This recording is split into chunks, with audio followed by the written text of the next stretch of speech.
señalado, mediante el acuerdo ministerial 2017-093, del 22 de mayo, fue derogado. Ambas normas, por el virtud del artículo 436, número 3 de la Constitución, solicitamos que también sean declarados inconstitucionales.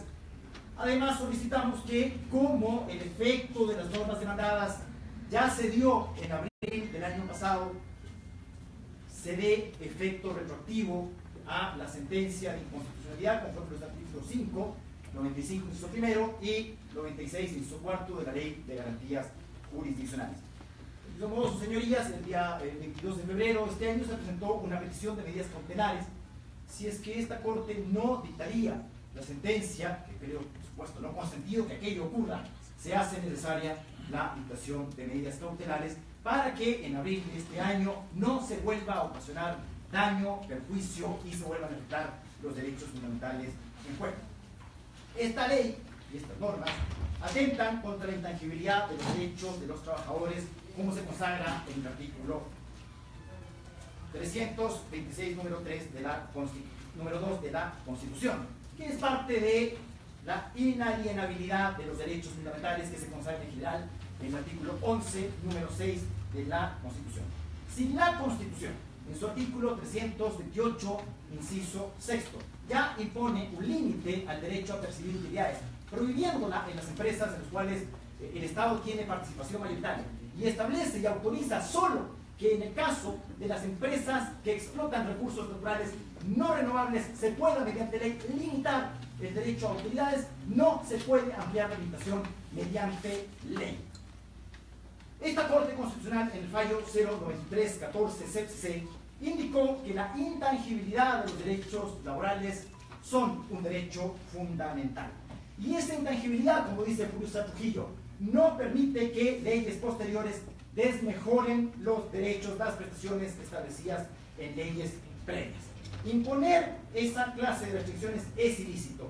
Y esta Corte ha indicado en el fallo 063-10-CC que la intangibilidad implica que el derecho no puede ser tocado. Asimismo, en el fallo 052-10-CC indicó que el pago de cualquier fórmula a los trabajadores es parte de los derechos intangibles protegidos por la Constitución. Y esto corroborado por la Corte Interamericana de Derechos Humanos en el caso Alosilla versus Perú, indicó que las nuevas leyes no pueden afectar a los derechos intangibles. Esta Corte indicó en el fallo 039-11-CC que los derechos adquiridos son parte del patrimonio de su titular. Esto implicaría, como se ha dicho aquí, una regresión inconstitucional a los derechos fundamentales. Y además implica, como se ha indicado, ampliar la restricción no autorizada a otros casos previstos por la Constitución. Solo hay dos casos en los cuales se pueden restringir los derechos laborales a percibir utilidades a través de esta Constitución de Montecristi. Uno, empresas en las cuales el Estado tiene participación mayoritaria, y dos, empresas que explotan recursos naturales no renovables. No se puede restringir en otros casos. El artículo 97 del Código Laboral ya indica el 15% de las utilidades. Reducir esa cantidad implica violar la Constitución, que impide tocar los derechos consagrados en leyes previas a los trabajadores.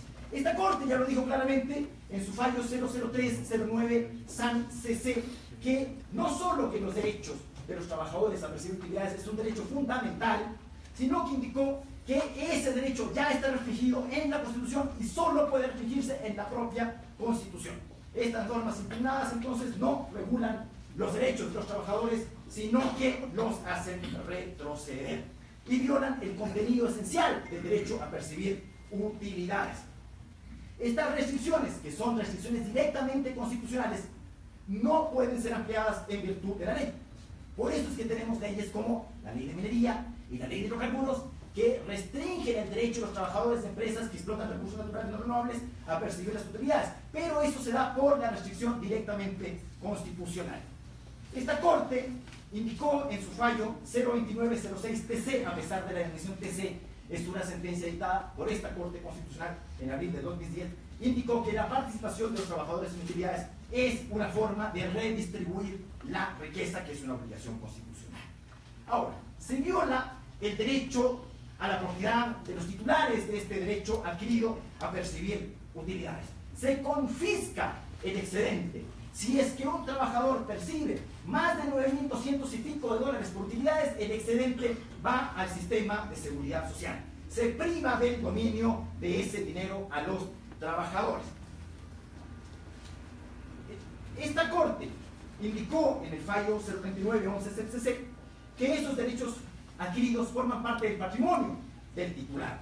Y la Corte Interamericana de Derechos Humanos ha indicado que el derecho a la propiedad es sobre todo derecho que es parte del patrimonio de la persona, lo indicó en el caso Richard versus Perú, y que esos derechos adquiridos son propiedad del titular en el fallo del caso Granier versus Venezuela.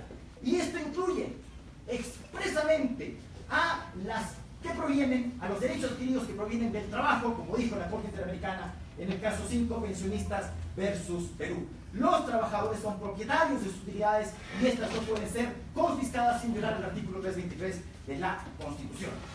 Que los excedentes de estas utilidades que van a 10 reduce la capacidad de ahorro y esto tiene una consecuencia de inconstitucionalidad, lo indicó ya esta Corte en el fallo 01615 SINCC. Hago presente que las utilidades, según el artículo 328, inciso quinto de la Constitución, no forman parte de la remuneración. ¿Y por qué es importante esto? Porque las prestaciones del seguro general obligatorio se financian, 1, con el aporte de los trabajadores, 2, con el aporte patronal y 3, con el aporte estatal.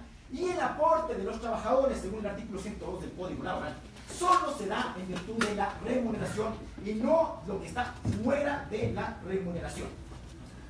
En este caso, además, se daría el curioso caso que los trabajadores realizan doble aportación, uno por su remuneración y otro por factores que no forman parte de la remuneración. Hacemos presente, sus señorías excelentísimas, que no se pueden realizar argumentaciones tales como que porque el interés general está sobre el interés particular, se pueden violar derechos fundamentales. Esa fórmula que ya se ha practicado en las naciones totalitarias, en la Alemania nazi, en la Rusia comunista, esto no es permitido constitucionalmente. Doctor, ya sí, gracias, señor secretario. Hacemos presente que cuando hay choque entre el interés público con el interés privado, no se anulan los derechos fundamentales. De este modo, por ejemplo, en el caso del derecho a la propiedad, que está en juego en este caso, cuando la función social contraviene a la función individual del dominio, no se confisca, se expropia y se indemniza. Nunca en virtud del interés público se dejan sin efecto derechos fundamentales. La famosa fórmula contramayoritaria de la que se suele hablar.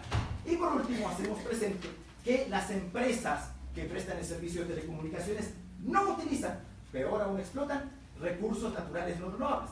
El espectro radioeléctrico no es recurso natural no renovable, es un recurso escaso, pero no recurso natural no renovable, como indicó expresamente esta Corte en el fallo 006-09-S-INCC. Y por último, reitero que esta Corte en el fallo 009-14-CIN-CC indicó que las utilidades, que el derecho a percibir utilidades no nace de la ley, sino de la Constitución, y que sus restricciones solo nacen de la Constitución y no de la ley, sus señorías excelentísimas.